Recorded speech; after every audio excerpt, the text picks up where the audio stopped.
Psychedelic Pill. Quarantine Hearts is back with you. How you doing? Good. Hey, Dom. I don't know who this guy is. Why do you look so ridiculous? What are you talking about?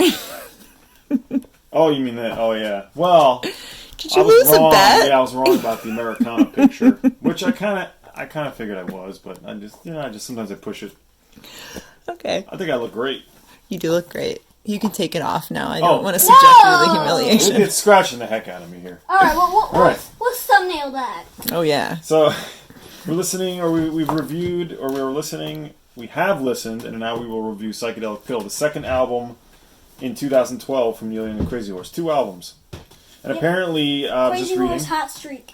We had 2003 was Greendale, and then nothing in 2012, and it gives us 2 albums. So, I was just reading that this album came out of jam sessions for Americana. When they were recording Americana, I guess they conceived of this stuff too. And this is Neil Young's longest album, by the way. Yes. So May I see that? It is. it comes as a 2 CD set or a triple record with A triple record with an etching. We'll Yeah. put that etching up here right now. 5 sides. And then an etching. Neil Young loves those etchings. Here's the etching from Discogs. Now this album, I think... Sorry, Yeah. go ahead. I was going to say, I think that obviously it's supposed to look like a pill, but that's clearly a piece of carved soap. I know it's kind of soap. kind of bad. I don't know. A little weird. Nah. Yeah, it says psychedelic, and then if you turn Backwards, yeah. the pill is backwards. It's kind of cool, I think. So this is one that I had Got in 2 discs. in our car. You were 1 year old, and we were driving around Brooklyn a lot. I remember listening to this in the car funny, in I don't Brooklyn, remember driving that at around, all. sort of like meandering around, listening to these long songs. I see him. So we were meandering around Brooklyn, sitting in traffic, listening to Drifting Back for 27 minutes and Walk Like a Giant for how long? 18 minutes, 16. right? And includes lyrics. Another booklet. It's in Another the small booklet. booklet that I can't read. Yep. Here's the magnifying. Where's the Oh, magnifying it's got some glass? stuff. I don't know what happened to it. Here it is, over here.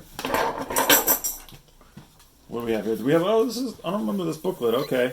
It's the same exact style booklet as an so Americana. It really So let goes me with tell you America. Drifting something. Back. Maybe he got to deal with the publisher. This is not the lyrics. These are the lyrics. Things that This- bother you fade away to maybe return as a shadow not so big. So Drifting Back is the first song, and apparently this references his Waging Heavy Peace book.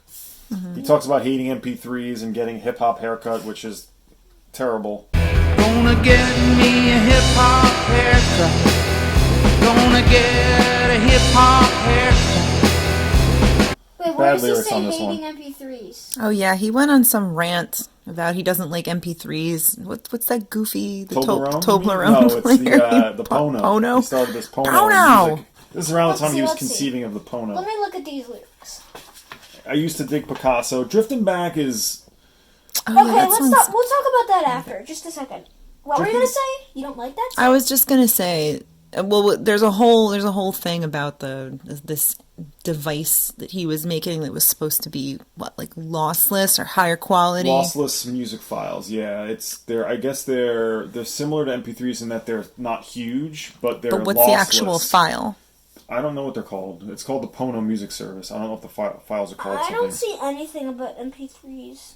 You said Well- something about it somewhere. In any case, Drifting Back leads off the album. It's 27 minutes long. 27 and a half And minutes.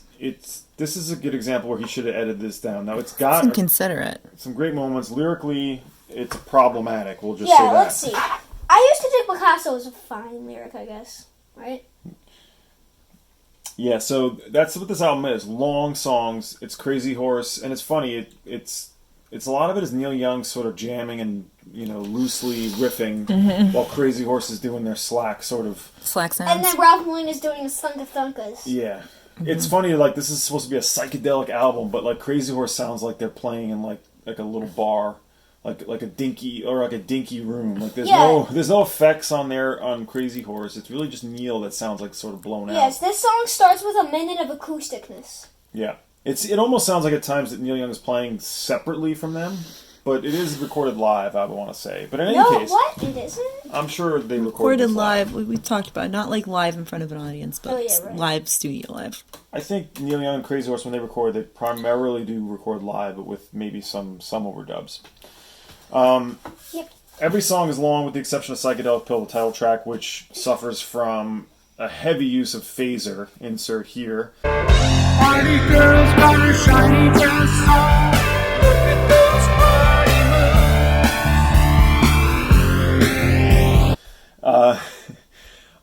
a good song, which he used the intro in Le Noise, right? Did he? Yeah. Yes. Yeah, he uses that in Le Noise, and then he turned that into a different song called Psychedelic Pill, and it's just completely infected with a phaser effect, which I like, but this is like the most heavy-handed use of it. It just goes on and on. Yeah, and on. this album just does seem to go on and on and on. I don't hate this album, and I think this album has some good moments. Psychedelic Pill. Age has nothing to do with having a good time. Some girls are a lot older than you, but they are still girls and carry the spirit and the torch. The dark night exists that they cannot bring light to. I don't know, Neil. So the third song, though, w.i.t.h is, and I said this, and then I was reading it too. Some people were ranking. I said yesterday that I think it's one of his best songs. I can't remember how that one goes. That's the chorus. It goes. Let's see. Where's the chorus here?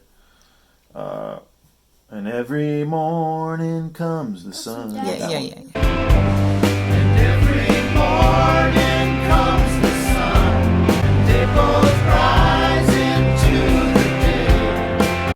I think it's one of his best songs, and actually other writers agreed. I didn't just Of course, come up with like it.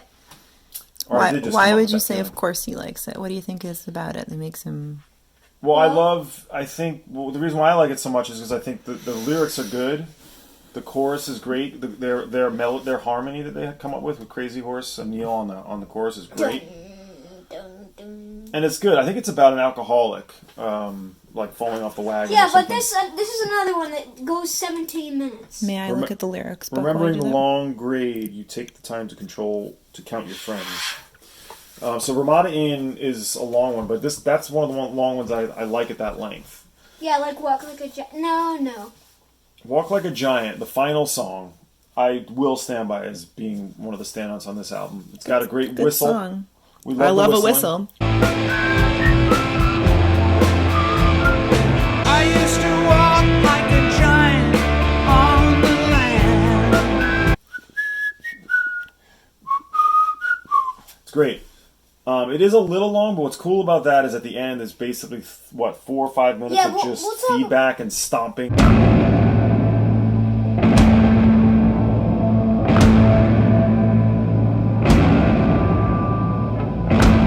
Giant-like noises. So what is it, 4 or 5 minutes of feedback and like giant sounds? Yeah, the stomping. That's pretty cool. It does seem to like never end, but I stand by Walk Like a Giant. I think I'd said that it was a little too long originally to you, but 16 minutes, 16 I'm into and a it. half. I'm into it. What other? Well, we should talk about some of the Born in Ontario and Twisted Road are the weaker songs I'd say on this Yeah, album. Born in Ontario is weaker, I think, because it's not good. Born in Ontario is not good. He's just a little goofy. That's all. I thought it was kind of goofy. Yeah. Well, yeah, I was born in Ontario. Yeah, he's singing in a goofy way. Yeah, it's sort of like a country rock song. And Twisted Road, I'll say, is a little better. He talks about listening to the Dead on the radio. And, Yep. No one likes the Dead here at this place. well, but that's not my problem. I just don't think it's... This is a non-Grateful Dead household. For the Love of Man is sort of like the quieter ballad on this one. It's a little bit of a sleeper. Yeah, sleepy. for the love of man, I do not like the chime in it. Like, suddenly in the middle of it, it just, random things just going ding. Oh, right, yeah. Kind of like that little chime. For the Love of Man. Well, there's only 8 songs on this, right? Is that what And it is? it's a triple. We'll eat 5 sides. So we've talked about Neil having great ideas, being inspired, but also having problems with editing, and that would be what I would say would be the problem with this album. Yeah, but there's also Mom's song is called She's Always Dancing. Oh, second to last song. That one's okay. That one's pretty good. No, that's the third to last song. Do you know why that's my song? Yeah. Do you know the story behind that? Because we had a neighbor, an older woman who lived next door to us, and she said, "Angela always dancing." Oh. Well, yeah, but She's Always Dancing is another long one. Man, so many. This album was favorably reviewed. A lot of people did enjoy it. Some were saying similar things to what we did, that it was really not all that special just because it was long and psychedelic, that maybe you'd be impressed by it. Psychedelic. It fared well on the charts, actually. Neil Young was on another pretty good How late long period She's Always role here. Dancing? It doesn't have times here. I don't know.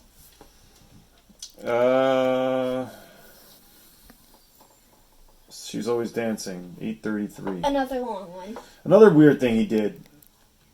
this is something always a pet peeve of mine throughout the history of listening to CDs in particular, is like taking a song and then putting another version of it at the end. I don't like that. Like I can think of Summer Teeth. Wilco did it with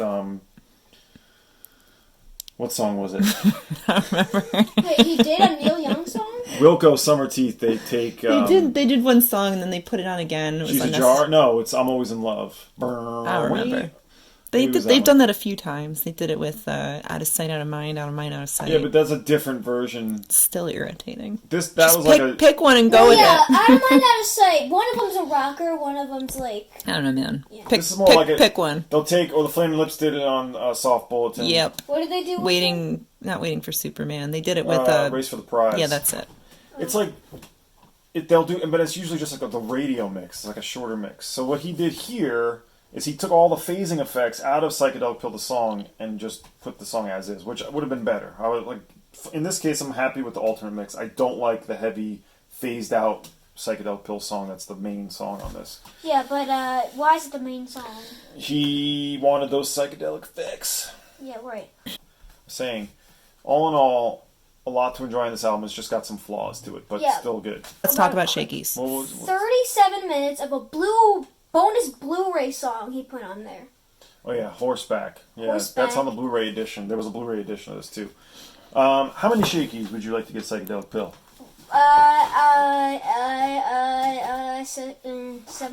6 Shakies. 6 Shakies. I'm in agreement. I'll say 6.5 Shakies. I do really love Ramada Inn. I think it's fantastic. So that song brings it up a little bit for me. Walk Like a Giant is cool. There's a lot of cool things. It's got a lot of new tricks in it. And Psychedelic Pill the song minus the phasing effects. Stand by it. How about you, Miss Cameron?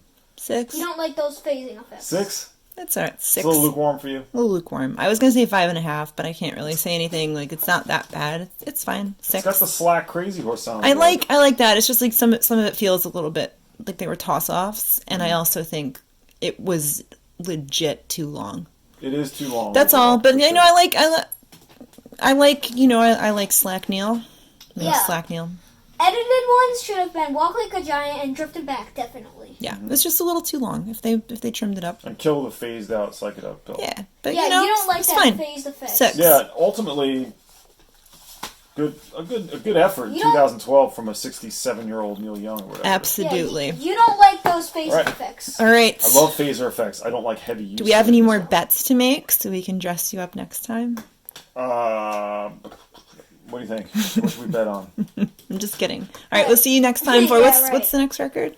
The next one is A Letter Home, 2013. Oh yeah. I remember liking that. So we'll see. It's all covers. Yeah, that'll be an interesting one to go back all to. acoustic and just him. Well, we know that I tend to like the all acoustic, and Daddy seems to The maybe lo-fi be less. production of this is what Yeah, we but let me say Anyway. one more bonus thing.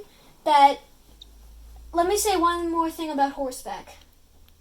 We don't need to talk about horse. Okay, all right. So we'll see you next time. has- All right, go ahead. Go It ahead. has a slight 20 minutes of Cortez the Killer jam, right? Yeah. And then it's like, it goes... I think we heard the whole thing while we were vacuuming or something, I think. It's on YouTube, you can find it, but goes on and on and on and on. Horseback. Okay, we'll see you next time All for Letter Home. Yeah, we're gonna nothing in 2013 other than archival releases. Then his next new album is A Letter Home 2014. Okay, bye. All right, bye.